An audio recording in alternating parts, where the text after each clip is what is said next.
here are the strange articles of the week that you might have missed in the news. We'll be covering UFO sightings in South America, updates on Steven Spielberg's new UFO movie, a haunted doll in the UK, and so much more. I want to say thank you for those that are able to catch this on a Monday instead of a Friday. The work schedule's getting really wacky, but that's not stopping us from doing any shows, right? So let's share the screen here to get into our first article talking about South America. And what's really interesting is that kind of in the last month, there have been significant UFO sightings across that continent. We're looking at countries such as Argentina, Chile, Brazil, and a few others. So there's been this very mysterious looking cylindrical object that has been recorded in the night skies in those countries that I have just mentioned. And we're seeing one of those images on screen right here if you're watching this on YouTube. If you're listening to this, that YouTube link is in the description box below. But one particularly striking example was captured on April 29th by UFO researcher Ronnie Vernet. You might have heard of him. He's been famous for some time being a Brazilian UFO researcher, but people know him more recently when he spoke at the Mexican UFO conference last year. Him, along with Ryan Graves, Robert Salas, and a few others.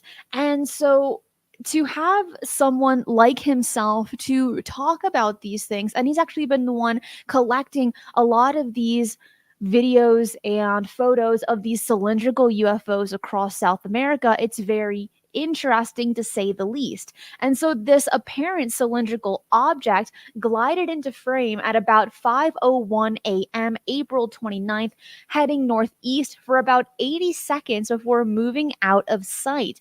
And then on May 6th, a witness in Argentina filming with their phone captured a similar looking white object slowly moving through the sky above their house. And then on the same day at 7:14 in Villa del Mar, Chile. So first we went from Argentina and then right into Chile.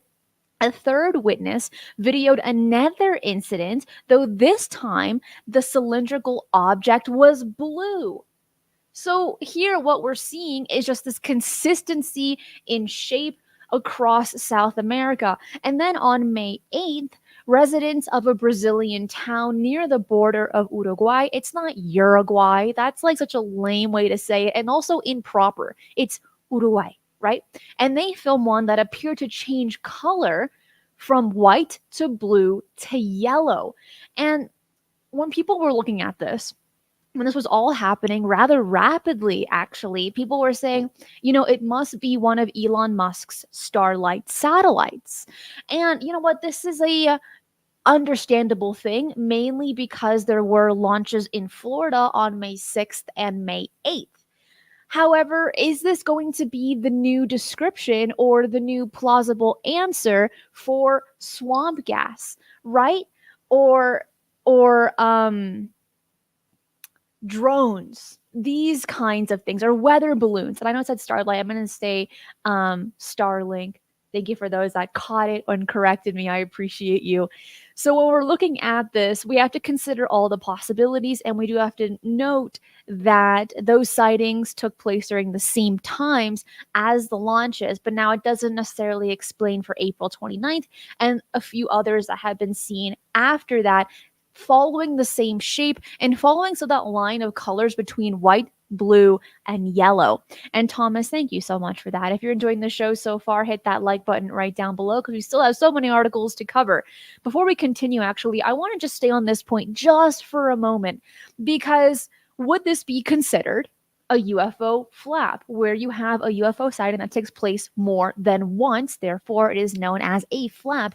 Is that kind of what we're looking at here? Are we looking at potentially the same craft? Let's say it is extraterrestrial in origin that is traveling across, maybe going on a little tourist trip. I mean, who doesn't want to tour South America? They got amazing food. I'm also biased. But aside from that, could that be a possibility? Or can all of these explanations be, or all of these sightings be explained away as being a satellite, as being a weather balloon? The thing is that we always need to remain skeptical and ask these kinds of questions. We can't simply just take an answer and say, oh, that's the right answer. We don't always know that to be the truth. Getting into our next one here, I'm actually really excited about this because you and I, we covered the first update of Steven Spielberg's new movie back in April, and we were actually given no information. It was just Spielberg is making a new UFO movie. What's it about? When is it going to air? No idea, but be excited and buy tickets early. Like that's that's kind of how it went. And you know what? I was still eating that up. I'm like, I am ready to see what he has in store after he created E.T. or Close Encounters, right? Just two of his more significant UFO movies. He has set the stage for all of these other directors, all these other producers to attempt and make something as moving, as incredible as those films that he created. So, of course, everyone has super high hopes on what's going on. And Peace bringing in the serious questions. Who doesn't like a good movie? Seriously. I mean, movies are slowly dying out with like shorter content videos. However, I think the theaters will sell out with Spielberg's new movie. Mark says, love Close Encounters. You know what? If you are a UFO enthusiast, UFO researcher, or just like the overall topic, Close Encounters has to, at the very least, be in your top 10 favorite movies. It has to be. Or I have some questions for you. And if it's not, let me know what you didn't like about the movie because it's so good. Such a classic. Oh, Zenza says Spielberg is supposedly the largest private collector of recovered alien implants that people have had removed. That's a new piece of information, if true, that I didn't know about. That is actually pretty cool. And David, you caught a live one. You sure did. Hello, how are you? Let's see. Sasha, thank you for being a member for the last 3 months. I appreciate you. Christina G is the source for paranormal and extraterrestrial news. Thank you.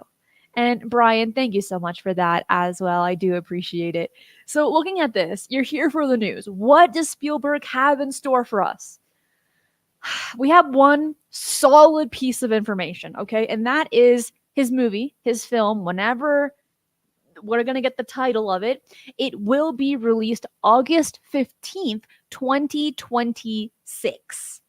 So, like, that's the concrete information that we have right now without them giving us a title of the movie or without even having a real consensus on what the movie's going to be about. I find that kind of that's a pretty big teaser.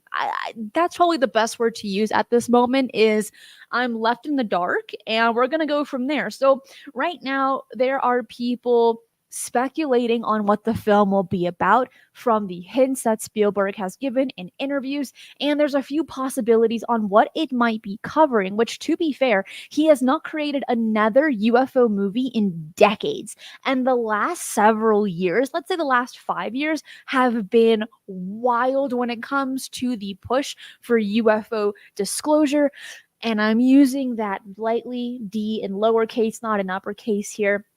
But people are getting more interested in the topic. Now, what's really interesting about Spielberg is that when he created his movie, Close Encounters, that film had inspired thousands, maybe even millions of people to talk about their encounters or to solidify their experiences. And so we, the public, are expecting another groundbreaking film like that previous one. So we are aware it's going to come out in 2026, which in reality is very close when it comes to creating a film, writing the script for it, editing it, promoting it, marketing it.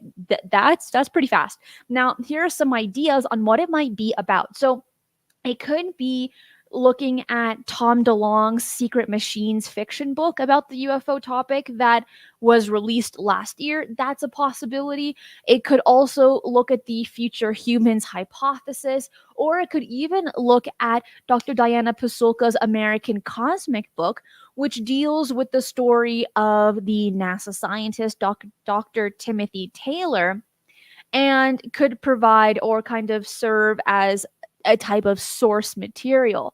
And when we look at any of those books or any of those ideas, they would all make great films, especially if Spielberg has his fingers in it. Ooh, chef kiss, beautiful, amazing, and delicious, because chefs make great food. That's why they're called chefs, right? So I'm pretty excited for that. And for those watching this, listening to this, let me know in the comments, let me know in the live chat your all-time favorite movie by Spielberg, because he's had, I don't know, so many under his belt. Jaws is a classic, as Xavier says. It's so good. Mark says Close Encounters of the Blink 182 kind. That would be a pretty funny title, and I'd watch it. I would. Let's see. Oscar says Extremely Close Encounters of the Third Kind. Oh, okay. Playing on with this old title. That would be pretty interesting. Jim says, I also enjoyed Spielberg's production of Super 8. Nice. That's good. Jaws says Rick. Alpha says, that's a tough question. I know. We're dealing with Spielberg. He always has little secrets and hidden gems that he's ready to just show the world as soon as the film comes out. Oh, Jurassic Park. Yes, Tyler. Oh, and fun little fact about that. Thank you for bringing that up, Tyler. Is that in helping him create this new movie that has no title, he's going to have writers from Jurassic Park to help with his new UFO movie. So I'm just throwing that out there. That is very exciting. Raiders, says Brian. Oh, good one. Yes. Okay, getting into our next one. Here's another picture of Spielberg. But this next one has to do with Annabelle, that Raggedy Ann doll. Number one, before we even get into this story, do you see what this doll looks like? I know these are old school and they were like bestsellers during its time, but when you have a triangular nose and soulless eyes like that, what were kids thinking at that time? I was saying, oh yeah, well, I really want a Raggedy Ann doll. Look how flippin' cute that is. It's all about marketing. All right. And it's all about what your friends have. That's what you want. Like today, LOL dolls, those are also creepy. And I don't know how they're selling so well. It's nothing to do with how they look, it's all about the marketing. But looking at this, Lee and Lindsay Steer, a husband and wife team of paranormal investigators from Rotherham, South Yorkshire, claim that their Annabelle Raggedy Ann doll is dun dun dun possessed. Because this next sentence is like a ginormous red flag. It's an absolute no-no. Because the couple who runs the Museum of Haunted Objects from their home. Do you see the issue in that sentence? Pick it out. Just pick out any word from that sentence that is wrong. You never, ever want to have a haunted museum and you live in that home? No, thank you. But anyways, they ended up catching this doll on their CCTV flipping over their Ouija board table. Ugh. And then moving out of its display cabinet. Number one, Ouija boards. You know how I feel about them. Personally, me, it's like playing with fire. I'm going to very kindly pass on those. But that's just me. But then when you're touching it and you're flipping a whole table for this little fluffy doll that's made out of cotton, no, thank you. And they also believe, this is where it gets really wild, that the doll is responsible for nearly causing them to be in a car crash and for mysterious illnesses that have affected Lindsay and one of their close friends. And then she's also felt something grabbing her neck tightly and has seen things flying across the room with no logical explanation. Burn it. Burn the Raggedy Ann doll. You don't need it in your museum. Te lo prometo. You do not need it. It's fine. If you're going to be in a car crash and have crazy illnesses and maybe get, I don't know what, hurt, burn it. Don't keep it. But you know what? It's a cool flex of like, hey, check me out. I got a super cool haunted doll. You want to see it?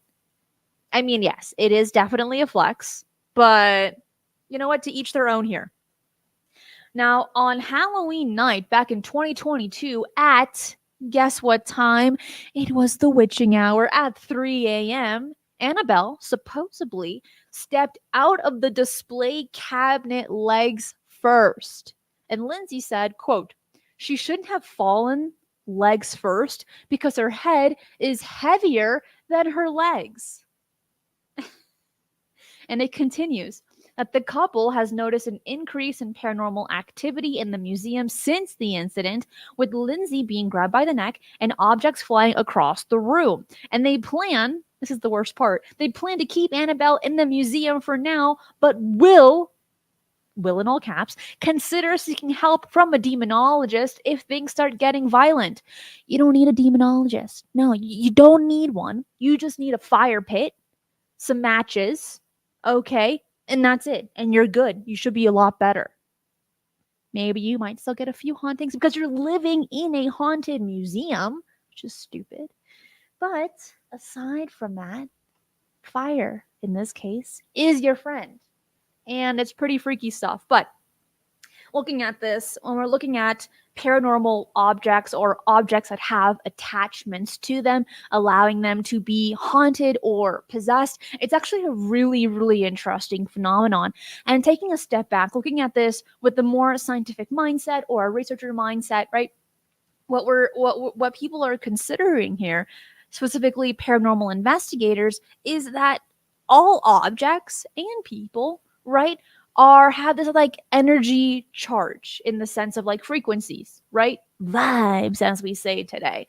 And how you're feeling, for instance, or emotions can affect certain objects. Have you ever had in an instance in your life where you touched an object that wasn't yours, maybe a friend or a family member, and it just felt maybe a little tingly, maybe a temperature change, maybe you felt a little happier, a little angrier, maybe when you shouldn't have to begin with? These are possibilities, aside from the placebo effect, these are possibilities that those objects could be charged with the owner's emotions. And this is where it gets kind of difficult when people now in the last few years are really into thrifting, where they go out and they buy people's stuff, right? Maybe those that have deceased, like in estate sales, or when they're just kind of getting rid of stuff. For those that might be considered sensitives or like mediums, it's kind of a no-go. Now, this isn't always the case. Not everyone's going to notice these differences, but when we're looking at haunted objects now, it's possible, according to research so far by these paranormal investigators, that certain entities are able to possess these objects that already have this level of energy placed upon them, either by a child or by an adult. And I just think, to be all serious, it's pretty crazy stuff when we actually consider this. And the possibilities how an inanimate object can have certain levels of energy possession, maybe even sentience, depending on how you look at this, right? And I could talk about this kind of all day, or at least more listen to this all day to get a better understanding of it. But I think for many people, it's still in the category of taboo. It's still a bit odd. And yet, it's kind of cool to just consider it. Now, here is one of the images in the museum.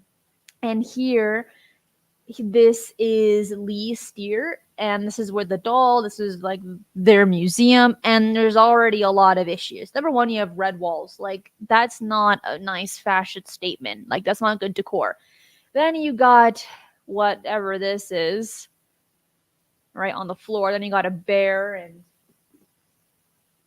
all these like haunting looking objects. You got a nice candle stick over there. Yeah, haunted energy. Definitely.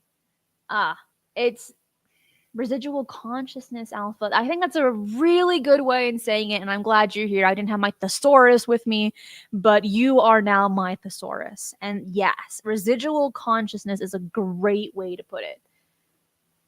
Yeah, pentagram. Thank you, Moon at Noon. Yes, a pentagram on the floor. I'm trying to think, like, I could think it's like a talisman, pentagram. Yes, a little place to trap demons and ghosts. I mean, yes, it might look good for decor, but when you live there as well, yes, Jam, you read my mind. Nope, nope, nope, nope, nope, nope. Big fat nope in all caps. And this goes into more detail. All the links to the articles that we cover will be placed in the description box below for you to read at your leisure. And I also write articles for all of the shows right here. So if you want more bite-sized pieces of information, you can find it on my website at strangeparadigms.com or on Medium at Cristina Gomez. And there is no H in Cristina. Getting into our next one here. This one's actually crazy. And I am loving the slogan for this company. I'm not even going to tell you what it is. You have to guess from the slogan alone. And that is breathing life into new bodies, one head at a time. Okay, so what are we talking about here? We're talking about brain transplants. And the company name is called Brain Bridge, which I think is actually pretty savvy. I think it's a pretty smart name. And the slogan, it got me chuckling just a little bit.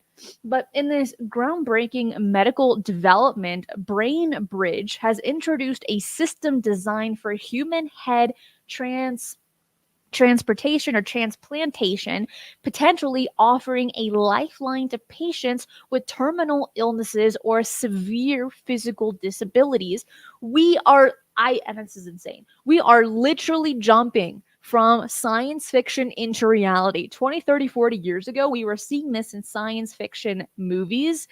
And people were like, that'll never happen. That's crazy. That's impossible. We are in 2024 today. And we're seeing this as being a possibility that with just a little bit more refining, a little bit better technology, we can get there in the next few years.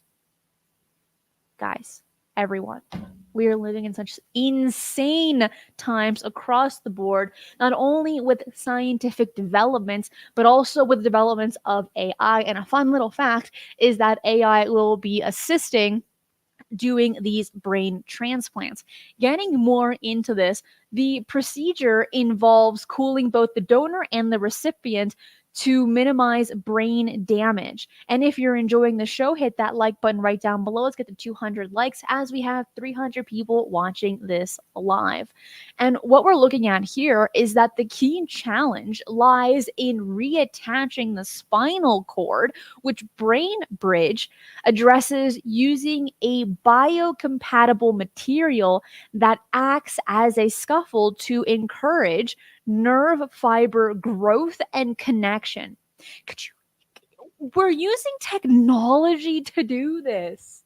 This is insane. This is actually like some of the coolest information I've come across in some time. And for this to soon become a reality, can go one of two ways. Either super amazing, help all of those with severe illnesses and physical disabilities, or hear me out, it can be used for criminals to change their identity. Yes, which people are doing with just changing their faces, right? But now they'll have brand new fingertips and fingerprints, right? They can get plastic surgery to fix up their face with a brand new body. One of two ways, positive or negative. It depends which person is wielding the power over this technology. But this will also be interesting if coupled with Neuralink, because they have very similar ambitions as well, in the sense of wanting it to help people that have severe physical disabilities that aren't able to use any of their limbs, right? What if, hear me out, if Brain Bridge and Neuralink worked together in this, what would they create here? I'm just going to leave that there just for a moment.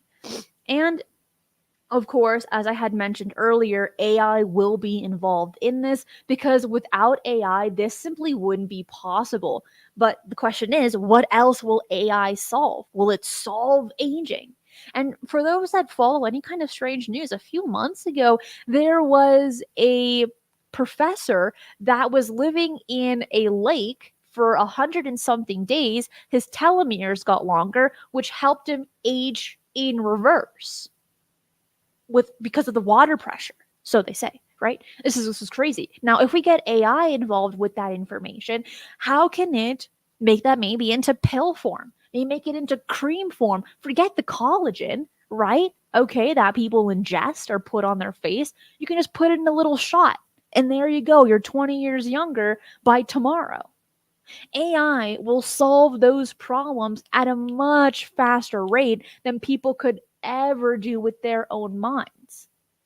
And we're kind of seeing this with this brain transplant here. Now, Hal Bent is saying, I think you mean RoboCop instead of Robert Cop, but yes, very similar to that. It's very interesting. And Android says this is great news also for people with spinal cysts like me that might not fully heal on their own. When we're looking at it from the positive aspect, yes, Android, you are absolutely right. There are so many positive characteristics, ideas, and potentials to this. Same with wheelchair bound people or veterans. Happy Memorial Day, by the way. All of these possibilities can do good. It just depends who is wielding that power. Oh, and Android, by the way, thank you so much for being a Patreon supporter as well. I appreciate you. Getting into our next one here. This one I'm actually kind of excited about because it has to do with caterpillars. And you're thinking, Christina, what do you like about caterpillars? They're so cute and squishy, number one. And, like most children, they're like, oh my gosh, butterflies. Moths, not so much. Butterflies, yay, super pretty, right? So, what we're looking at here, and this is really cool news actually, is that scientists at the University of Bristol have discovered that caterpillars respond defensively to electric fields similar to those emitted by their natural predators. And so the study published in the journal PNAS revealed that caterpillar hairs move in response to electric fields and are most sensitive to frequencies corresponding to wing beat frequencies of other insects. We do not give the animal kingdom enough credit on how amazing and incredible they are. Because we think, oh, bugs, lame, they don't have a brain, they don't know what they're doing, they're trying to survive, right? But when we just consider this, at their tiny little hairs, or little stems that come out of them, are able to feel the slightest change in frequencies that could potentially save their life and then turn them into a butterfly or into a moth. Do you hear what I'm saying here? This is so cool news. It's almost as cool as a mushroom that grows on a frog, and a picture was taken of it less than a year ago, and it won some photography award for nature because we didn't even know that was a thing until incredibly recently. We've been on this earth, humanity, for what seems like a little bit too long to not have really any understanding of what is happening here on Earth. And the best example of that is that only 10 to 15% of our oceans have been scanned, explored, and understood, leaving 85 to 90% of our oceans unknown. Monster soup, crazy stuff. That's just one example of several when it comes to our planet Earth and not understanding really any of it. Now, with these caterpillars and that information, it's new information. It was just published in journal PNAS. I love breaking this down with you. It's so much fun because we're learning this together. Like we are figuring this out one on one, just like this. And so the team that was studying these caterpillars, they measured the static charge carried by wasps and caterpillars and used computational models to predict the strength of the electric field with a wasp when it approaches a caterpillar on a plant. And they used a laser to detect tiny vibrations in the caterpillar's sensory hairs to confirm their response to different frequencies of the electrical field. So this is obviously leading into the question of, well, with all of our technology that have significant frequencies now, how is it affecting our animal kingdom? How is it affecting these caterpillars? And they're still trying to figure that out, trying to decipher on better ways to engage and interact with nature, preferably without so much technology, since they all have their own frequencies that they're constantly emitting. But I think when we consider just these mere possibilities, we might once again get back in tune with nature that we have seemed to have lost just in the last 200 years or so. And with that being said, that is my last article of the day. Out of everything that we covered, which one was your favorite? Let me know in the live chat. Let me know in the comments as well. I always enjoy hearing what your favorite article is, as it sometimes pushes for next week's strangest news of the week to see, which one did the best, which, by the way, it will be on Friday. It's going to be a bit more early in the day compared to usual. We're not pushing it to Monday for next week. It should be, hopefully, fingers crossed, on Friday for this Friday. So make sure to subscribe and hit that notification bell so you do not miss it. And of course, Thursday is going to be Mysteries with the History with Jimmy Church of Faded Black Radio at 2:30 p.m. PST. And I got an interview lined up for you that I'm telling you don't want to miss, covering some really interesting information about shadow people, shadow entities with paranormal researcher Mike Ricksecker. That is going to be airing this week, so you can't miss it. Subscribe if you haven't already, and hit that like button right down below, so that we know, me and you know, that we like the same things right here, right now. David says that his favorite one was the body transplant. That one's pretty cool. I did like that one. Probably one of my favorites, but to be fair, all of them were my favorite. But that is it for today. I will see you soon. Be safe, and remember, keep your eyes on the skies.